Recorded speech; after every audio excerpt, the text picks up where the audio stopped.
उनखे असां कमा हक़ूक़ अदा कयूं। ऐं कमा हक़ूक़ अदा करणु इहो आहे त असां पंहिंजी ॼाण ॿियनि ताईं पहुचायूं। ऐं जेकॾहिं असां पंहिंजी ॼाण खे पंहिंजी सलाहियत खे ॿियनि ताईं नथा पहुचाए सघूं त पोइ असां जेका अमानत आहे उन में ख़यानत था कयूं। जीअं अलाह ताला क़ुरान में फरमायो आहे इन्नल्लाह यामुरुकुम अन तुअद्दुल अमानात इला अहलिहा। तव्हांखे ज़िम्मेवार थो कजे उते तव्हांजे हवाले जेके अमानतूं कयूं वयूं आहिनि उन्हनि खे उन्हनि माण्हुनि ताईं पहुचायो जेकी उनजे अहल आहे।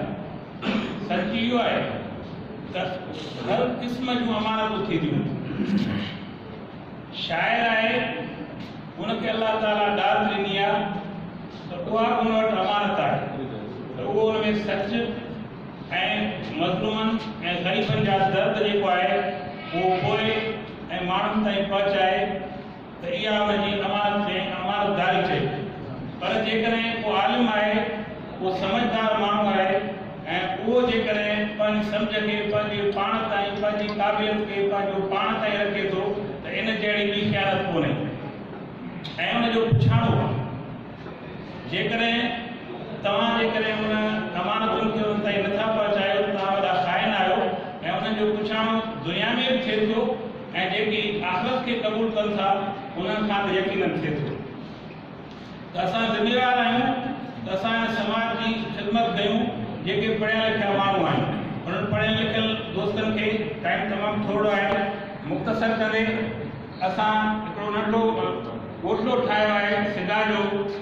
साईं असांजे चेयरमैन साहब जे बार बार जेको आहे हुकमनि ते त जामशोरो मादर इल्मी सराय जो इलाइक़ो आहे उते जेको आहे सिगा जो हुजणु तमामु ज़रूरी आहे। असां उनजी कोशिशि कई आहे सभु दोस्त गॾु कया आहिनि ऐं उहे दोस्त जिन खे कुझु करण जो जज़्बो बि आहे ऐं इंशा अल्लाह ताला तालीमी जागरता जे लाइ या जेकी ॿिया मुसीबतूं मसइला अचनि था उन्हनि खां अॻुवाट जेको आहे आगाही ॾियण जे लाइ सिगा जा इहे सभु दोस्त भरपूर कोशिशि कंदा ऐं पंहिंजे फ़र्ज़ में कंहिं क़िस्म जी कोताही न कंदा। ऐं मर्कज़ जे तरफ़ां जेकी बि असांखे वक़्तनि फ़वक़्तनि रहनुमाई मिलंदी रहंदी उन ते बि अमल पिया थींदा। तव्हांजूं वॾियूं महिरबानियूं, तव्हांजा लख लाइक़, तव्हां असांजे लाइ टाइम कढियो। गुरबत बराबरि साईं महिरबानी।